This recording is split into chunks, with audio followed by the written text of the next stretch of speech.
Haney, bro. I don't care what nobody say.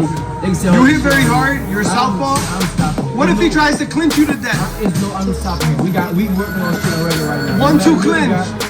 No matter what he got, I'm stopping Haney, bro. I don't give a fuck with nobody. I'm stopping Haney. And if I don't, I'm hurt for 12 rounds. I guarantee I'm hurting Haney for 12 rounds.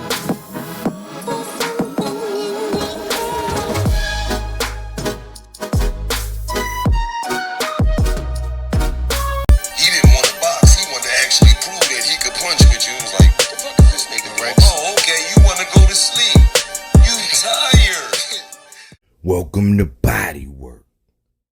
Welcome back. It's Michael Rogers. Welcome to BodyWorkBoxing. We are 6 days away, as it is Sunday, and the fight is on Saturday. Dreams and nightmares is what I've been calling it. Saw Regis here recently, man, looking like he's very much on weight. You know what I'm saying? Looked like he was, bringing himself down so that he can come back up. He said he was going to be getting a little testy as weight starts to come off, man. But the man looks very focused. I see that out here in these YouTube streets, Regis Prograis don't have a lot of allies. He don't have a lot of people saying, this and this and that. You got a lot of people, I've heard that Devin Haney was the best fighter at 140 yet. I'm like, how? I'm hearing Devin Haney get more credit for what he is at 140 than Shakur Stevenson got after having fought Yoshino and having sparked him going into the De Los Santos fight. Because even before the Yoshino fight, what did he do at 130? Even though he had got the belts in 2 divisions, unified in the 2nd division at 130. But what is he? Because we never seen him fight. We've never seen Devin. I'm gonna digress. Even though we've never seen Devin Haney at 140, Regis Prograis is not getting the respect that he deserves. Once again, I've been saying from the very beginning, this is the 36-minute challenge. Regis Prograis says, yes, I will take that 36-minute challenge, and I believe that this fight is not going to go the distance.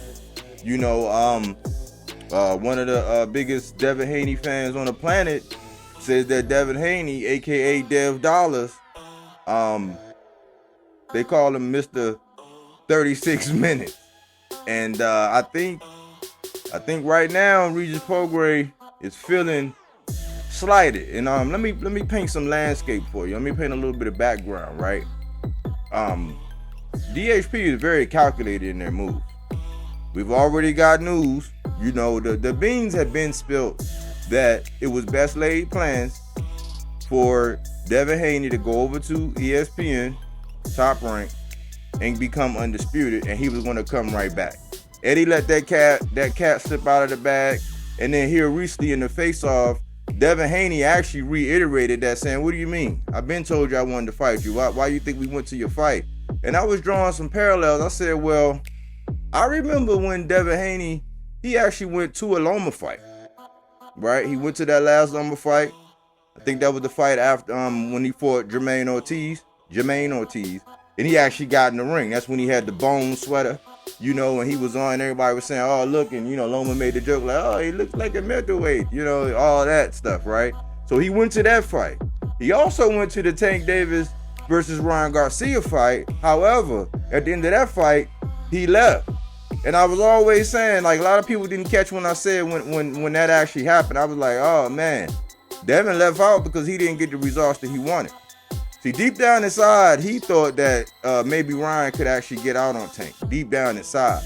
And the fact that he didn't stick around, because I wholeheartedly believe, in my heart of hearts, and I say this all the time, had Ryan Garcia beat Tank Davis, Devin Haney would have gotten that ring. But since the results that he really didn't want to see, because otherwise he didn't catch as much flack as Errol Spence did when he went to the Terrence Bud Crawford fight when he fought Sean Porter, and he said, hey, he should have never wore that war stuff. You know what I'm saying? His daddy shouldn't have stopped the fight. Remember everybody was getting on Earl about that because he left, and he was saying he was disappointed because he knew that Sean Porter didn't bring his A game? He caught a lot of flack. Devin didn't catch any flack for actually going to that Gervonta Tank Davis versus Ryan Garcia fight and didn't stick around. He really didn't even stick around for any questions or anything like that. So, I'm drawing these parallels. Walk with me now.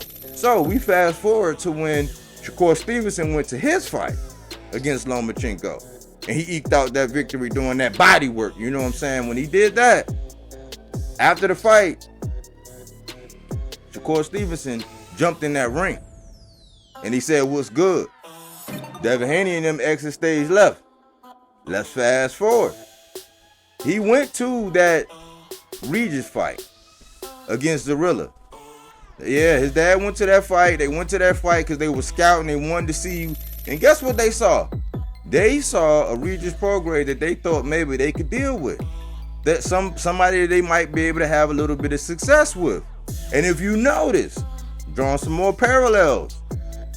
If you notice, even in the method and the manner in which Devin Haney fought George Kambosos, he learned some things that he saw when the success that T.O. actually had with Kambosos. You know, he does have that reach. He is known for his jab, but also when he went and fought Lomachenko, the way Teofimo kept turning him, that was part of the recipe. So he actually sees, like, he actually has the benefit of actually being able to go, scout, see what this person was able to do, implement that into what he's capable of, and he's going to implement those things. And I don't know if he listened to the channel, because you know we all about that body work, but I said, man, if Devin was going to have success, he was going to have to go to Lomachenko's body. I looked at the common denominators. Teofimo Lopez went to Lomachenko's body. And then the other guy that he beat, the beer can man, you know, he beat Lomachenko going to his body. And that's what, by golly, Devin Haney did. 49 punches to the body, to Loma's 9. So he actually won that fight based on body work. So I said he's going to have to employ some body work when it comes to fighting Regis Prograis. You know, however, he's more susceptible to getting hit, and that left hand will land. Regis Prograis has a left hand that he can deliver upstairs or downstairs, and the level of oomph that he's putting on them punches, he's able to get you out of there. He has a slapping left hook. He has a overhand left. He has a bread basket left. You know, and it looks like Devin don't really use his jab that much when it comes to the southpaw, because the southpaw can offset it with angle. And I'm thinking that he's thinking that he can actually duplicate some of the things that Zorilla was able to do. You know, I just think that Zorilla is a little offbeat. And I think that, you know, I had to go back and do a resume x-ray on Danilito Zorilla, and I found out that this guy he's nothing to shake a stick at. Very polished. He actually knocked out a guy, Cesar Pablo Cano, who actually knocked out Linares 2 years before Devin Haney fought him. Yeah, he's up there in the ranks with the Hector Garcias and the Edwin De Los Santos. He's in that same class. He don't get talked about, but he was, you know, this was a last minute 3-week replacement. Regis Prograis wasn't looking at him. Regis Prograis was talking about how he was, you know, dealing with his family and selling tickets the night of the fight. He's getting ready to fight in a couple hours, and he was dealing with that. So he said it was a lot. So I actually see that a lot when it comes to people in their homecoming performances, when they're actually at home. I know us here in Maryland, we don't really fare too well that much outside the tank. I mean, we really don't feel that well when we're fighting at home, especially in that MGM. I don't know what it is. I seen what Lipinets was able to do to Lamont Peterson. I seen Lamont Peterson's brother, his last fight. You know, it's just, we don't do that well at home.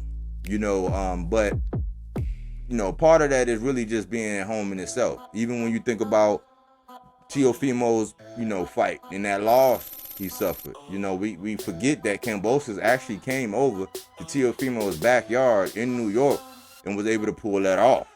And people was in upraise and all, you know what I'm saying? It's something about when you're fighting at home where the weight is on you. Well, Regis Prograis is not fighting at home.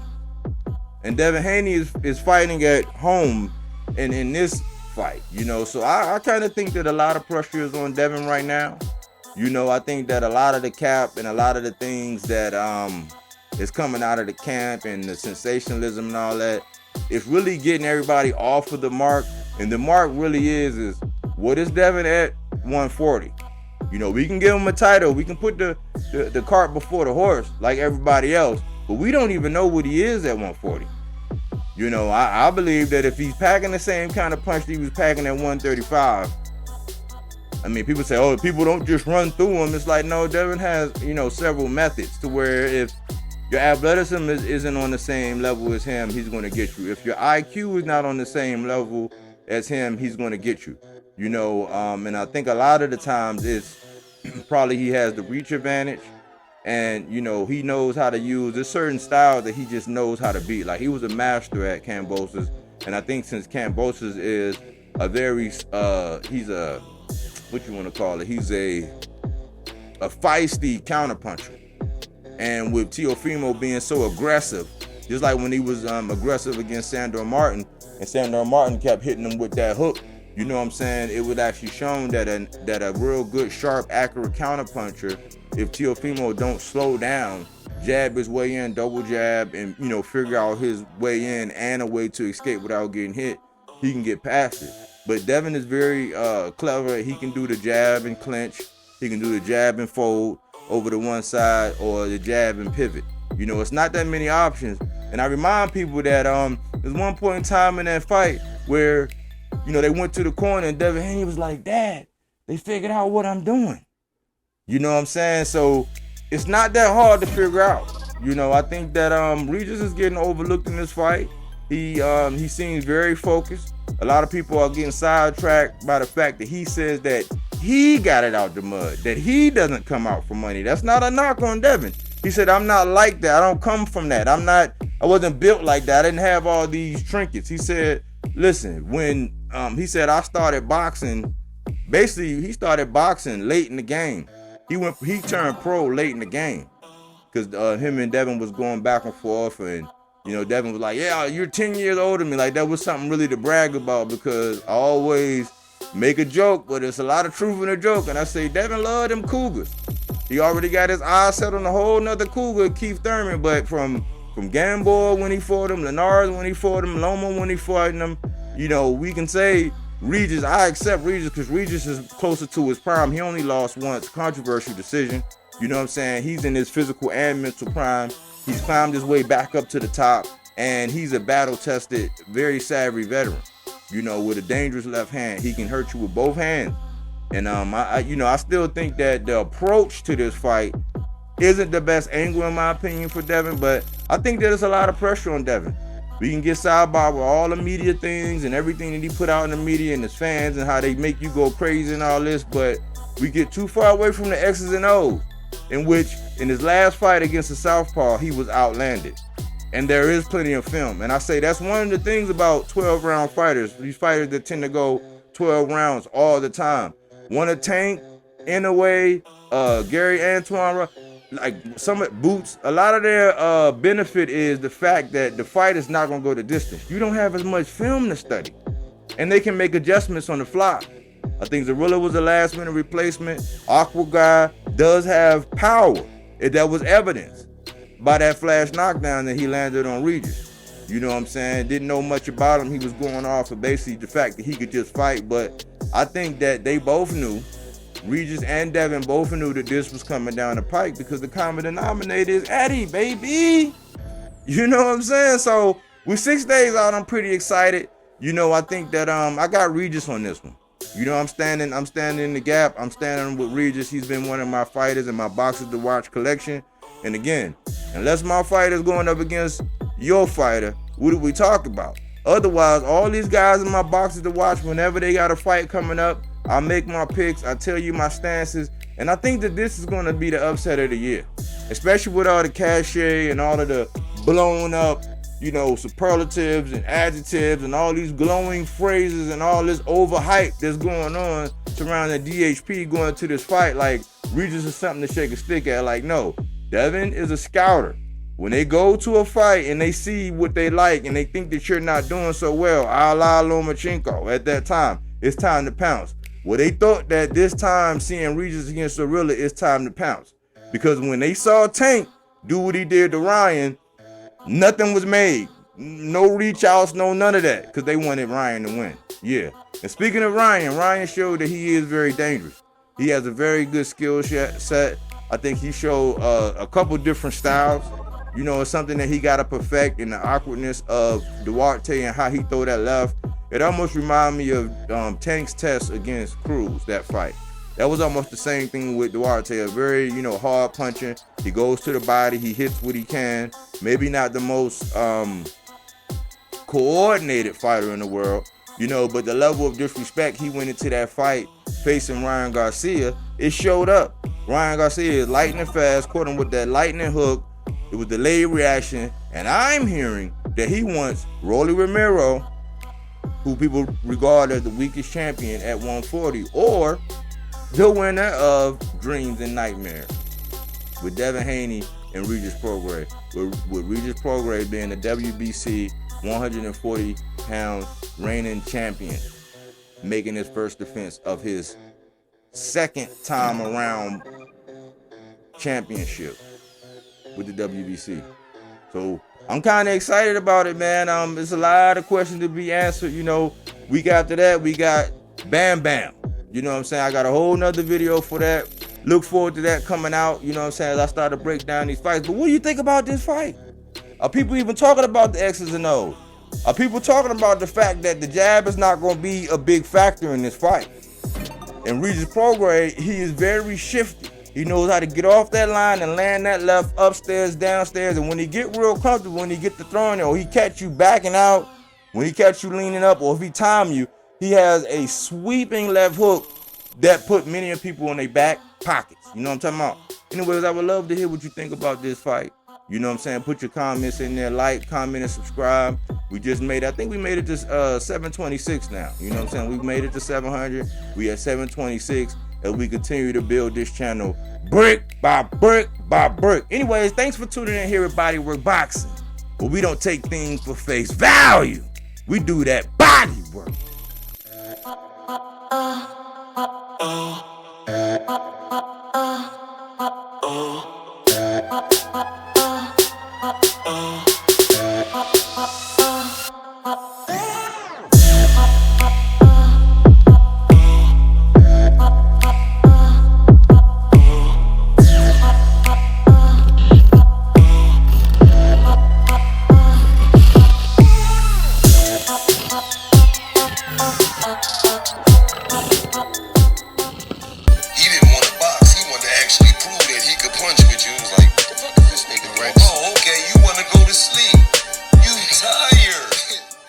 Welcome to